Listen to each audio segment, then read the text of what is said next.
Now we will look at the nonlinear materials, the ferromagnetics. There are three elements that are ferromagnetic: cobalt, nickel, and iron.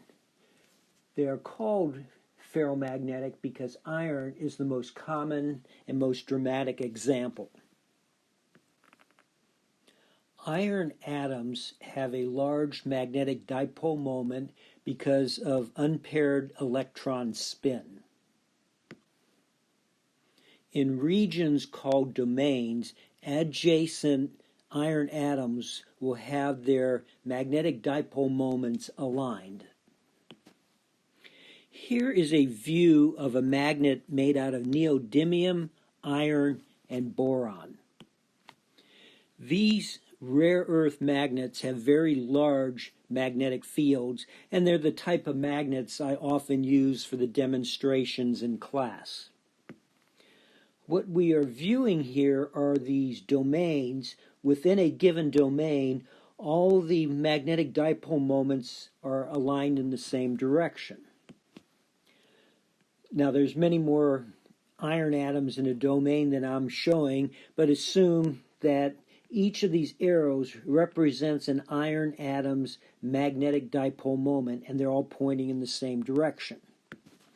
In an adjacent domain, you'll have the same thing. All the magnetic dipole moments of each iron atom are all pointing in the same direction, but this domain will be pointing in a different direction than this domain. We will apply a magnetic field to our ferromagnetic material by placing it in a coil. By adjusting the current, we can adjust the applied magnetic field intensity. The x-axis is going to be our applied magnetic field intensity, and the y-axis is going to be the magnetic flux density field inside our ferromagnetic material. At a given value of applied H, the resulting magnetic flux density field is going to depend on the history of the material. So you see that there's a very nonlinear behavior to the B versus H curve, and that's what we want to now understand. So let's say this is our piece of iron, and here I'm looking at the different domains inside this piece of iron. So inside each of these domains, the iron atoms will all have their magnetic dipole moments pointing in the same direction. So let me put a single arrow inside each of these domains to represent the direction of those magnetic dipole moments. Let's begin with all of our domains randomly oriented, so there's no net magnetic field coming from our piece of iron. This situation would put us at the origin in our B versus H curve, position O here. Now let's start applying a magnetic field intensity in the X direction. So we know that the magnetic dipole moments will experience a torque given by M cross B. So some of these magnetic domains are going to flip because of this torque and point in the X direction. So now we have quite a few of our domains pointing in the X direction, so that we'll have some net magnetic field. So we'd be at this point right here on our B versus H curve. So now let's continue to ramp up the applied external magnetic field and flip more and more of these domains. At this point, we've gotten all the magnetic dipole moments to rotate and point in the X direction, and we're at location P on our B versus H curve. The magnetization is the magnetic dipole moment per unit volume. And that magnetic dipole moment was getting larger and larger as we got more and more of these domains to rotate and point in the X direction. At this point, they have all rotated and pointing in the X direction, so we're at our maximum magnetic dipole moment per unit volume, or the maximum magnetization, which we will refer to as M sub max. So as we were increasing H, M was also increasing, and that's what led to this rapid increase in B versus H. Now at point P, M has saturated, but we can still apply larger values of H, and B will actually keep increasing, but it will be at a very slow rate. So let's rewrite this equation, replacing M with M sat. So this equation for values of applied H greater than H max. So the maximum magnetization occurs when all these magnetic dipole moments are pointing in the x direction, so I will also refer to that as the magnetization has saturated and refer to it as M sub sat. So we can think of our equation for B for H greater than H max as a straight line, because the second term is a constant, so we can think of this like B. H is our value of our horizontal axis, so we can think of it like X, and this mu sub 0 is the slope M. So in this region, the B field is described by this equation right here. So the value of B along this segment will increase with H with the slope mu sub 0. And for the scale of the B axis, this is imperceptible. In free space, B is equal to mu 0 H. So plotting B versus H in free space will be a straight line with the slope mu sub 0. If I was actually plotting B equals mu 0 H on this plot here, the values of B would be so small that we would not be able to distinguish it from the x-axis. And the slope of this region of our B versus H curve for our ferromagnetic material has the same slope as the free space B equals mu 0 H curve. And if I were to plot the B versus H curve for a diamagnetic material, remember the relative permeabilities are near 1 but a little bit less, then the curve would fall underneath the free space B versus H curve.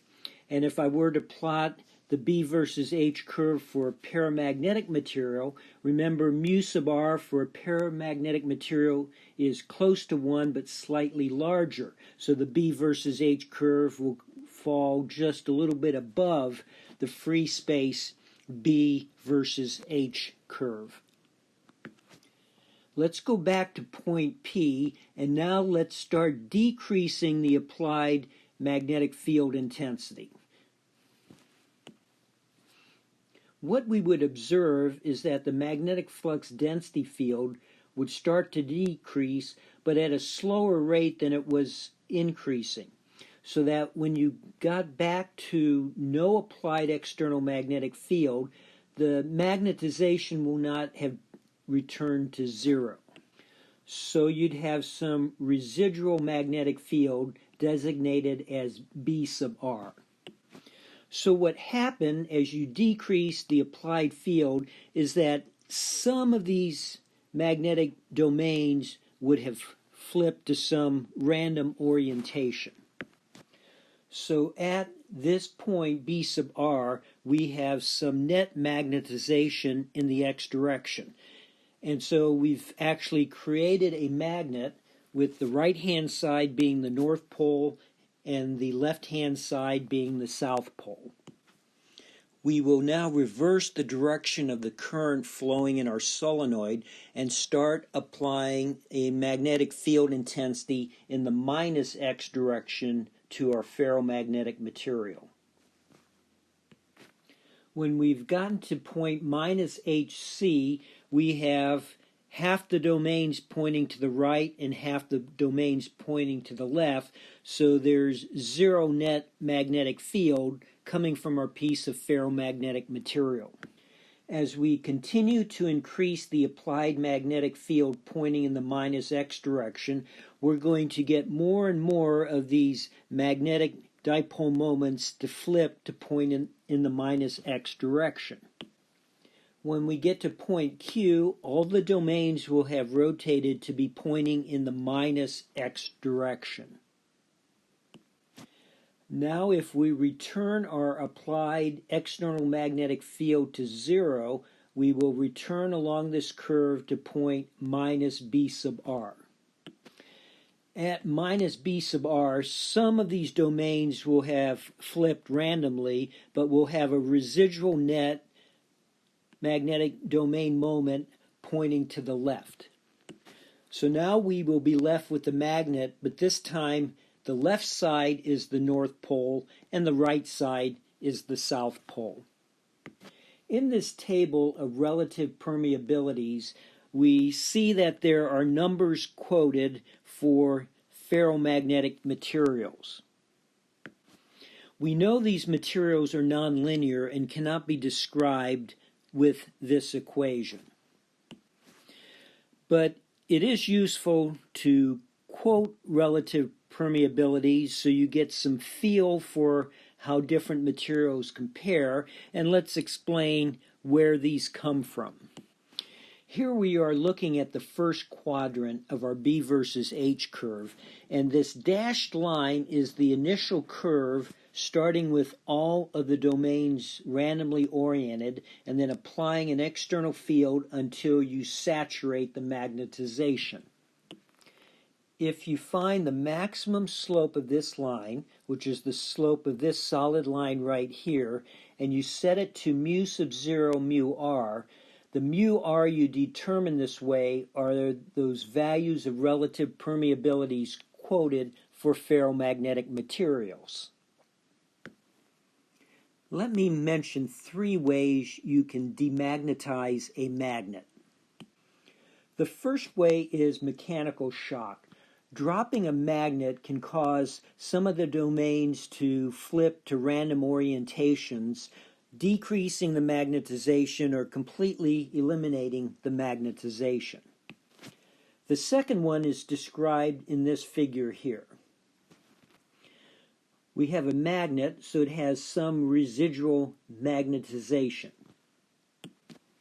We're going to vary the applied magnetic field intensity between negative and positive values, and we're going to continuously be decreasing the amplitude swing of that magnetic field intensity. So that will move us along the B versus H curve like this. And eventually we'll get down to where the internal magnetic flux density field is 0. The third way we can demagnetize a magnet is by heating it. A magnet does not gradually lose its magnetic field with increase in temperature. It happens at a critical temperature called the Curie temperature. This was discovered by Pierre Curie in 1895. If you take a piece of iron and look at its hysteresis curve, it won't vary as you raise the temperature from, say, around room temperature, 23 degrees centigrade, all the way up to 770 degrees centigrade. Then abruptly, with further increase in temperature, you completely lose the hysteresis curve. Here is a picture of Pierre Curie. Because women couldn't attend college in Poland, Maria Sklodowska went to France to attend college. She attended the University of Paris and was known as Marie instead of Maria.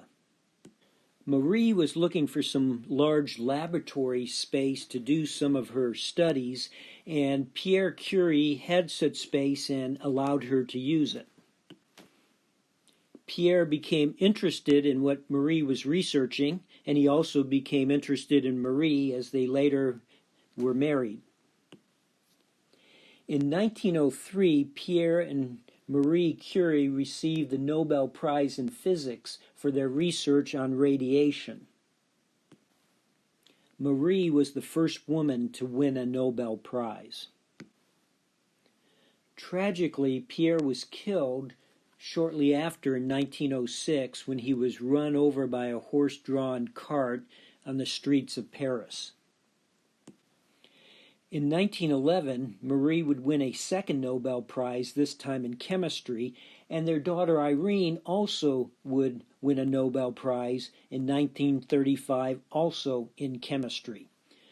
Pierre and Marie's notebooks still have to be kept in lead boxes because they are so radioactive. In the Atlantic Ocean seafloor, there is a ridge where lava is flowing up and pushing the two plates apart. When this lava cools in the presence of the Earth's magnetic field, the iron atoms are torqued such that their magnetic dipole moments all point in the direction of the Earth's magnetic field. What is observed in the floor of the ocean is like a barcode. There are regions where the magnetic field points in one direction and adjacent regions where it points in the other direction. In this 80-million-year-old barcode, there have been 183 polarity reversals, so the Earth's magnetic poles flip on average every 430,000 years.